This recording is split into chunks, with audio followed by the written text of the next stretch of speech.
Do you want to learn how to play Gorilla Tag? I put together a list of some of the most basic skills of Gorilla Tag that you will need to know. Anyway, enjoy the video. In this first section, we are going to be covering basic movement. This can apply in anywhere, and this is basically how you move around in Gorilla Tag. So what you want to do is you want to put your arms out in front of you and then take one arm and then just pull it back and you can kind of flick your wrist at the end so you gain that extra boost of momentum. And you do it with your other hand, and you just go one arm at a time. Keep yourself as low to the ground as possible. And when you're starting out, try running from that speaker tower thing to this wall. Just pace back and forth because this is one of the flatter areas in the forest map. Ignore this giant pit thing. This is basically how you just move around in Gorilla Tag. There are a bunch of other complicated methods that I'm not going to go too much into. Like, for example, funny running is where you make your hands into L shape. You just kind of circle them around and you flick your wrists. So the motion is basically this. Like really fast. And you can go pretty fast with it.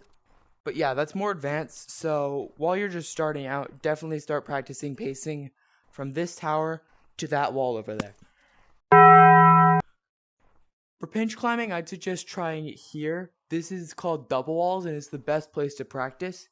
So basically what you want to do is, pinch climbing is very simple. All you want to do is just grab the wall, push up. Oh, I messed up. Push up and catch yourself. Try not to go off to the side at all. What the heck? Try not to go to the side at all.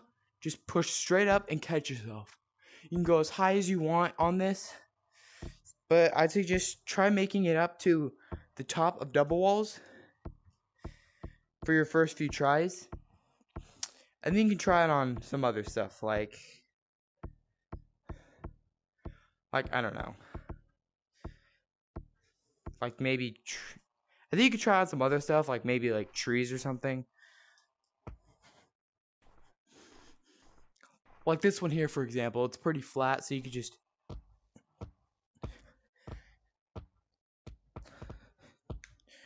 like that. The tricky part with trees is that they go up and then in more, so it gets very, very thin at the top. So that's something you definitely want to be careful for. But apart from that, it's really not too hard. It just takes practice, like everything else in this game. Wall climbing is a bit of a more advanced skill. I suggest you practice right here. This is probably one of the better spots to practice it. Plus you've got this present here, which gives you a little bit of elevation off the ground. So what you want to do for wall climbing is basically you jump onto one side of the wall, your hand sticks there, you push it kind of an angle, which is up and a little bit out. So when you do this, you're gaining elevation, but you also want to stay as close to the center line as possible. So imagine there's along where it bends here, imagine there's an invisible line and you want to stay as close to that as possible. Or repeating this movement. The movement is this. You just push down and then catch yourself, push down and catch yourself. Why am I hitting off the back? Yeah, it does take some practice, but once you can get high enough, then you can practice wall running. Wall run is basically just you grab the wall and you scoop downward and forward. Here's the movement. You just kind of a downward scoop for a basic wall run. For your first goal, I'd suggest you practice trying to get from here to that giant branch right there. It may seem impossible at first, but after a little practice, you can get it. Pretty easy. Branching is probably one of the most essential skills, especially in this map when there are a lot of trees. Branching is basically just the technique where you jump from one branch to another. Basic branching is not that hard to learn. Some of it you can kind of just make up on the fly. You can get really creative with it, basically. Really all it is it's just jumping from branch to branch.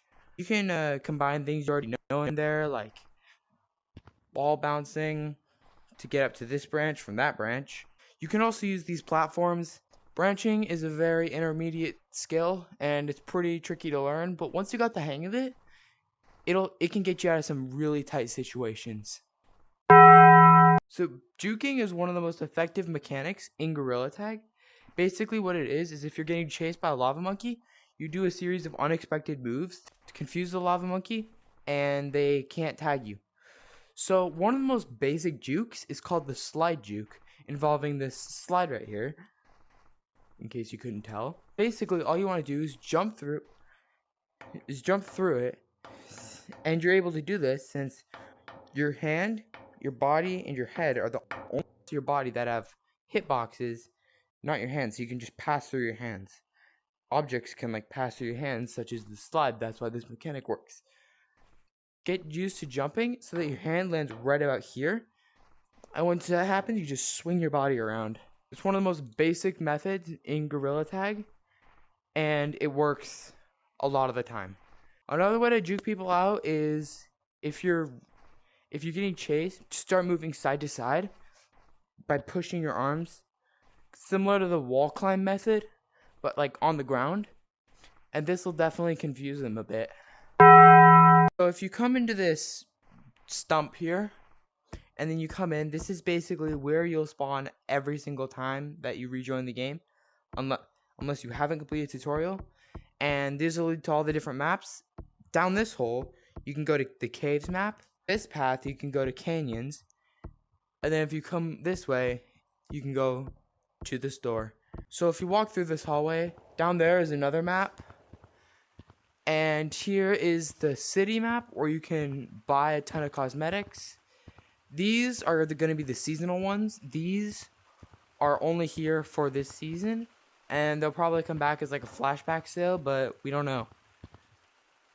These are all the permanent cosmetics. These are staying here for good. Basically what the flashback is basically all this stuff was here last year and they're bringing it back because people liked it so much.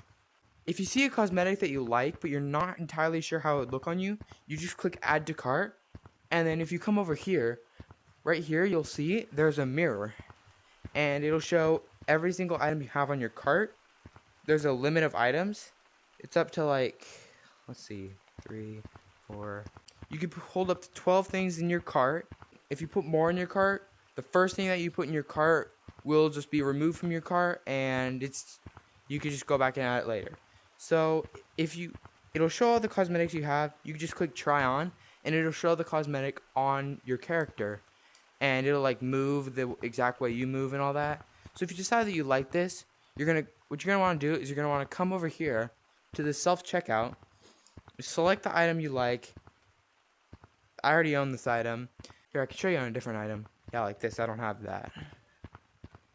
You click this. It'll show it on yourself. And then you click yes. Oh, I don't have it selected. You click yes. And then you're going to click yes, I need it. I'm not going to get this because I don't want to get this. But, yeah. If you want to get it, then you get it. It also shows the prices right here. And if you want to know how many shiny rocks you have, it'll show right here exactly how many shiny rocks. Every day you get 100 shiny rocks, which is pretty convenient. And there's also a way to buy shiny rocks. If you come over here, there's an ATM right here. You just click begin and then purchase, and then it shows you all the prices for a certain amount of shiny rocks here. Or here you can check your balance, and it'll show how many shiny rocks you have, in case you don't feel like walking around this corner.